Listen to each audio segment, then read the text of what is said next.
Welcome to Lynn's Recipes. Today I'm going to make Brunswick Stew.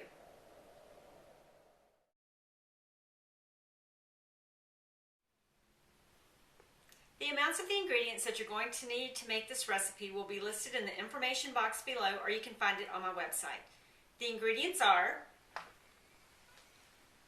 you'll need chicken breast, pork tenderloin, creamed corn and whole kernel corn, Worcestershire sauce, white vinegar, chopped onion, barbecue sauce, sugar, chicken broth, salt, pepper, and crushed tomatoes.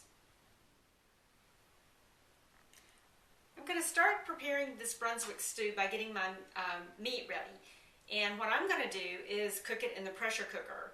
But if you don't have a pressure cooker or you would prefer not to use one, you can always put this in a big stock pot or soup pot, cover it with water, salt and pepper, bring it to a boil, turn it down and simmer it until it's tender enough that you can shred it with a fork. I'm ready to start preparing my meat for my Brunswick stew. I like to chop it in my food processor, so what I've done is I've put a few of my cooked chicken breast in here, and I also will do my pork in here. And what I do is just put the top on and chop it. I just pulse until it's the consistency that I like. If you don't have a food processor, you can chop this really finely with a knife, or you can shred it with a fork. Okay. So this is what the chicken looks like. And now I'm just going to put it in my big saucepan or stock pot, and I'm going to continue on with the rest of the meat.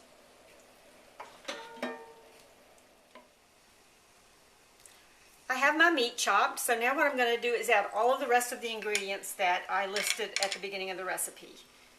So, the tomatoes,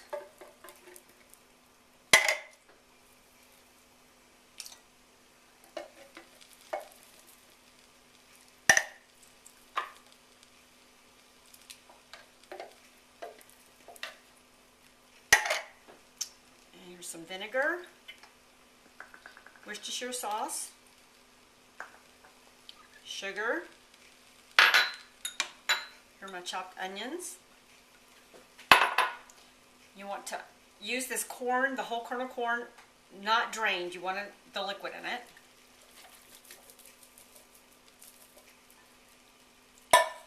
The creamed corn.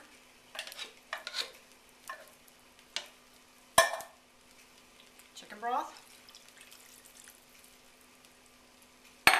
And my barbecue sauce. And this is really full. You're going to need a big pot to cook this in.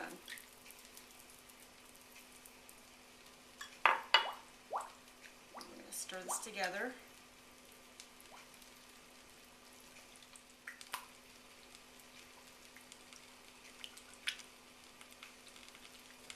Now, before I stir it all the way, I'm going to add some salt and pepper. And this is to taste, and you might want to adjust this later on when you taste it after it's cooked.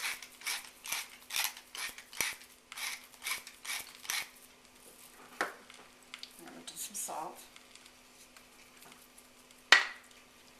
Continue stirring. So this is mixed well together, and now I'm going to add some hot sauce, which is something we like to add because we like our food a little spicy. I did not mention this in the ingredients, but I will list it in the printed part underneath the recipe and on the website. So I'm going to add some hot sauce, and this is to taste. You can add as much as you want, or don't add it at all if you don't like spice. Yeah, and you can always add it to your individual bowl later on too. So I'm going to stir this in. I'm going to take this over to my stove and bring it to a boil. Once it starts boiling, I'm going to turn it down to simmer, and I'm going to let it simmer for a couple of hours for all the flavors to marry together and the onion to get cooked. My Brunswick stew has started bubbling. So now what I'm going to do is I'm going to turn it down to a simmer and put a lid on it, and just every once in a while come and stir it, but leave it for a couple of hours. My Brunswick stew cooked for 2 hours, and this is what it looks like. Now this makes a lot of Brunswick stew, so if you want to, you can freeze it. It freezes really well. You can put it in individual portions or larger portions. You can pull it out for lunch or dinner, or if you're in a hurry, it's a really good meal to have. But I have frozen this in the past, and it always does really well. Now I want to put some in a bowl and show you what it looks like.